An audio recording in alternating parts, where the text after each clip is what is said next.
So when you've registered your case, made an application, and you're ready to get started, then starting at this point, you'll click on DIFC Courts, Our Cases, and that's going to take me to a tab that I opened earlier with my case details. So you can see here, you've got the case details, you've got basic case information for the case management system, and if I were to scroll down, you'd see some of the other things that you might need on a day-to-day basis. You can see events, for instance, that have happened. We're just looking at a trial case here.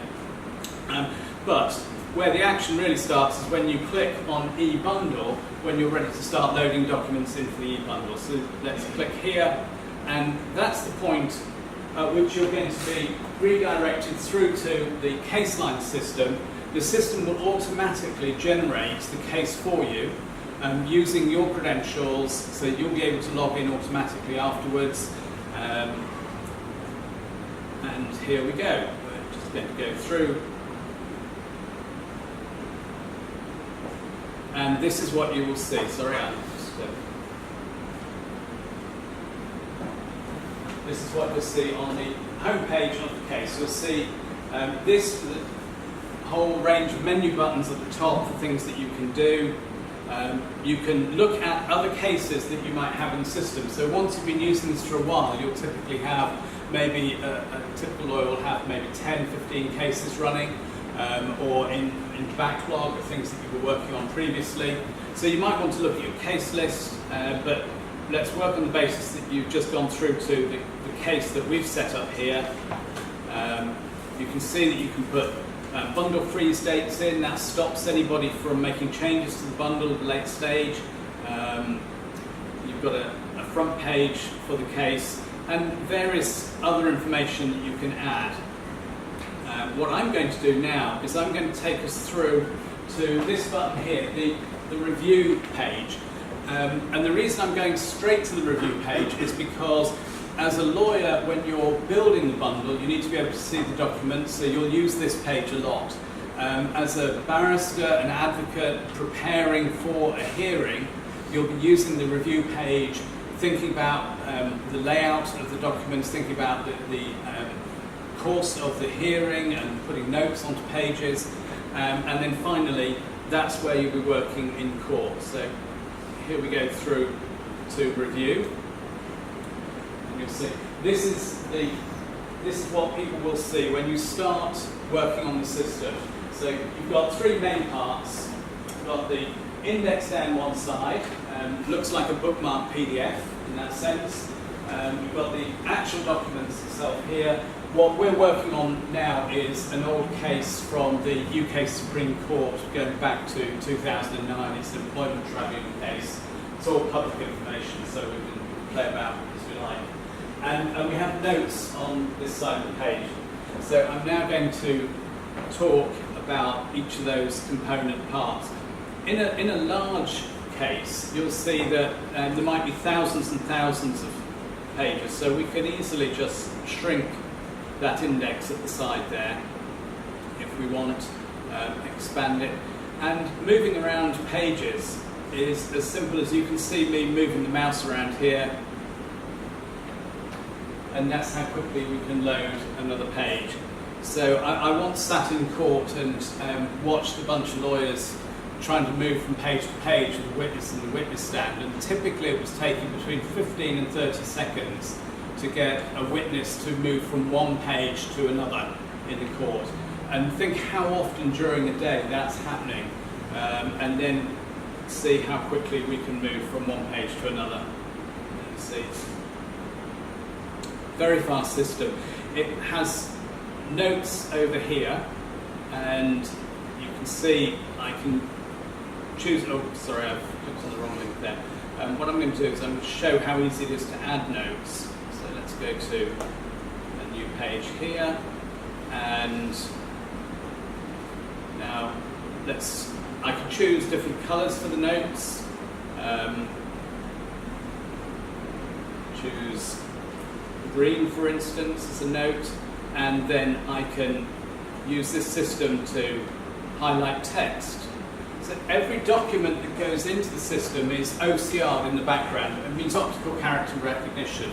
It allows us to build an index of every single word in the entire bundle. And if at the end of the day, if you've been using something like LiveNote for transcription, then you can take the PDF that comes, or the Word document that comes at the end of the day for your transcripts, load the transcripts into the system as well, and then that will be search indexed across the evidence. So if a witness has mentioned something during the day that you want to flag in the transcript, and then you want to find relevant evidential documents that relate to what was in the transcript, load the transcript into the case file, wait a few minutes for the search index to complete, and then search across everything. So what I'm going to show here is just adding a note, and you can see there that the words have just been picked up automatically. So let's talk for a moment about the notes themselves. You saw there that I picked up that text. I can now add my own comment. So to that very easily. And then I can do a couple of things with this note. I can make it private, and that's the default. So most of us don't want to share our notes. I make it private. That means that nobody else is going to see the note at all. But I can also create a share group, and I can then make that note visible to people who are within my share group, making it easy to communicate with the team.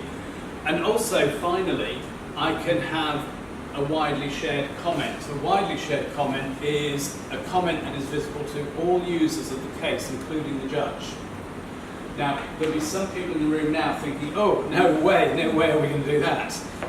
Far too dangerous. So widely shared is an option that you can actually switch off at a case level. So if you feel that there's a danger of somebody making a mistake and accidentally disclosing information through a note by ticking the wrong box, simply switch that option off.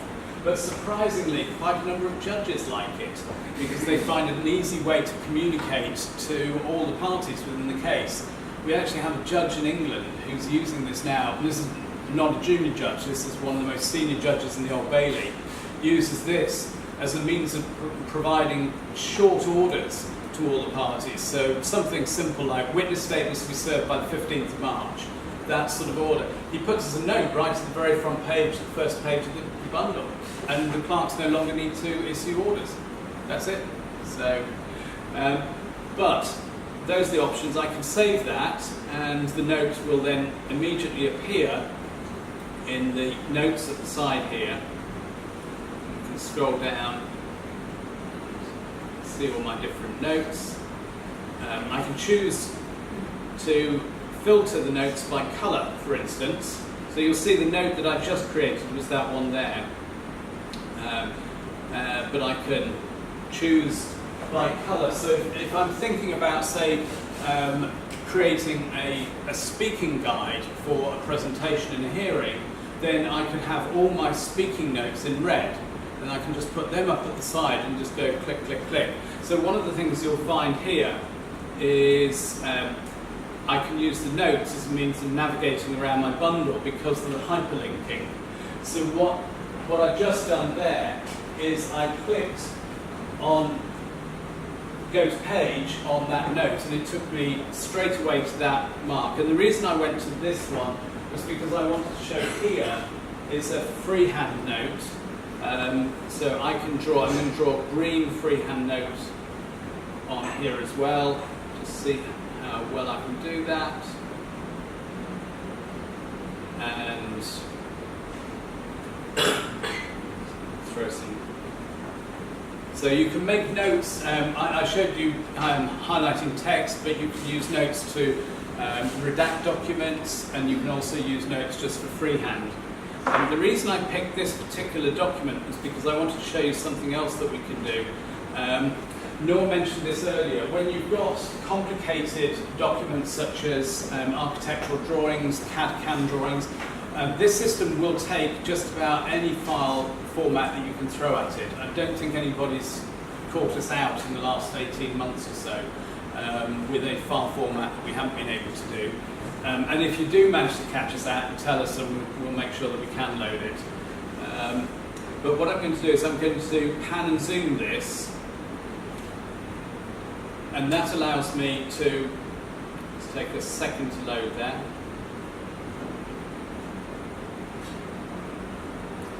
I can now move that around the page, for instance, just with the mouse. So if this was an architectural drawing or CAD drawing, then I can focus on the particular point, but I can also zoom out, but I can also zoom in massively to that level. So you can see how easy it is to actually do a digital presentation of, say, a CAD drawing in a courtroom without coming to court with reams of huge paper printouts.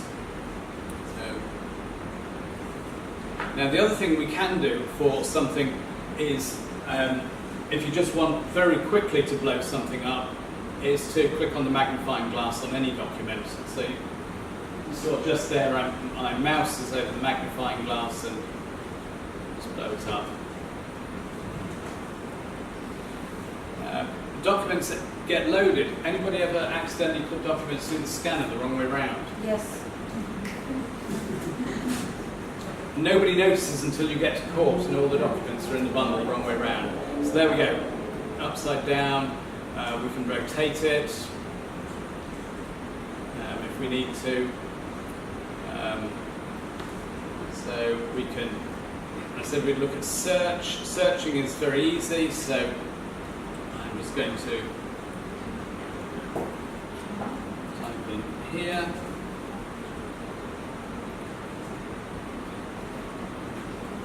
And what I get is I get a Google-style snippet of every document. And then if I choose, I just click on the snippet, and that takes me straight away to the document. So let's go back to where we were. Another thing that you might find useful in court is presenter mode. So one of the things we set out to do with this system was to make it so easy to use that a lawyer who is in the stressful situation of standing in front of a judge or with a witness in a box, thinking about their own performance in a way as I am now, can confidently know that they can still play with IT on the desk in front of them. Because that is quite a stressful situation to be in. You stand up in front of the judge and say, if it pleases your honour, and then the next thing you've got to do is fiddle about with the IT. Well, that's one of the big barriers that stops lawyers historically from wanting to go paperless, because of that, the mismatch between, I don't want to be an IT engineer fiddling with a computer on the desk in front of me. I want to be in a position where I can just use my brain power for thinking about the judge and the witness. And the system is easy enough that it can be done confidently, and people like it. And we're 3 hours ahead of the UK at the moment. So what time are we? In about roughly 3 hours' time, there will be about 1,000 lawyers walk into courtrooms in Britain, and they will say, if it pleases your honour, we'll go to page 1. And it's as simple as that, and that's what they do. But they can, we're going to talk about presentation here. I can use presentation mode, and what's just appeared on the screen here is a red box around the evidence that I'm showing. What others in the room who are logged in to the same case will see at this point is a blue box around their pages telling them that they are in follower mode. For instance, we can put a monitor right next to a witness box, put it in follower mode, and then the witness, you no longer even have to say to the witness, please turn to page 323, because the lawyer says to the witness, I want to refer you, Mr. Jackson, to the email that you sent on the 26th of March 2012. It's on page 323 and it's on your screen. Can you tell me what you meant by that email, please? I want to just show you video, because again, it's a bit like copying paper. I'm sure we've all been in the situation of trying to get video evidence into a court and discovering that the DVD player doesn't work, or we haven't had enough copies of the DVD made, so half the legal team haven't seen it, or we're all sat in somebody's office around one PC. because there aren't enough DVD players in the office, or even worse, somebody sends us video evidence on a DVD and we're not allowed to play it. I was talking to a lawyer recently who deals with abuse cases, so I'm sure probably nobody here is going to be dealing with this sort of material. But I asked her about abuse material coming from the police, and I said, how do you get these interviews with maybe a father who's accused of mistreating a child? You've got the police interview, how do you get it? She said, oh, well, the police come to our office and they make us sign for the DVD. So far, so good. I said, oh, then how do you watch it? You just put it into your computer. And she said, oh no, because our IT department have locked down our computers. We can't put any, we can't watch anything. I said, how do you watch it? She said, I put it in my handbag and watched it at home on my DVD player. And I thought, okay. We can take any form of video evidence or audio evidence, tape recordings, ambulance service calls, that sort of thing for criminal cases. We load them, you load them into the system, we don't, you load them. In the background, we process them to make them into an automatic, consistent format.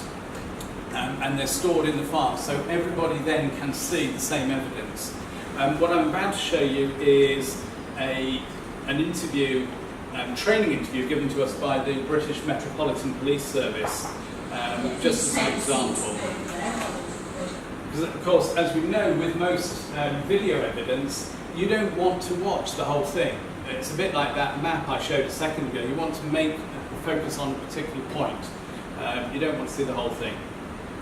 So what we can do is we can create notes, and again, each lawyer can make their own notes. So one party can say, these are my notes stating a position, somebody else can make notes contradicting that position, and I can use the jump to, again, to take me, you saw there, it's taken me straight to 5 minutes and 44 seconds, and let's see. No. It's not my cat that's taking the cheese, though. You do know that, don't you? Because cats can't open fridges. This is a lady complaining about theft of cheese from her fridge as a training video.